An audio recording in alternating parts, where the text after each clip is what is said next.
Mustaqim, aku hantar kau belajar supaya kau boleh tolong aku berniaga, kau tahu tak? Ya, hantar pergi belajar, tapi tu belajar memandu.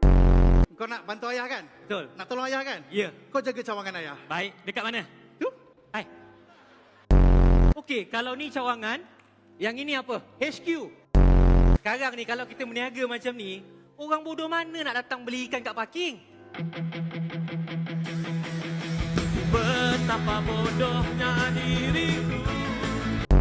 Bang, belikan bang. Shh, tengah beli. Tengah buat apa tu? Tengah ambil kuning. Betapa bodoh. Kalau anniversary mesti ada cinta-cinta kan? Cinta, yes. Ini ikan special untuk abang. Ikan apa? Ikatan cinta kita. Betapa bodoh. Anniversary ni dia kena ikan yang sentiasa terangsang, yang sentiasa dalam kegairahan. Ini ikan dia bang. Ikan apa? Siakap steam. Betapa bodoh. Bang, beli ikan saya. Ikan saya tak pernah steam. Ikan kau pucat-pucat. Ikan saya bukan pucat. Habis tu? Hari ni first day kena jual, dia nervous. Bini abang nak ikan apa? Ikan yang... Tapi... Ada masanya dia suka tenggiri.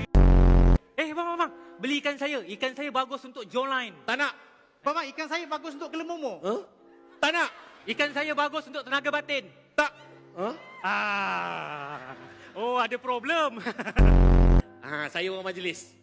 Saya undercover. Lah, Jadi, saya nak tanya, korang ni dah berniaga tempat salah. Lesen ada? lesen ada lesen.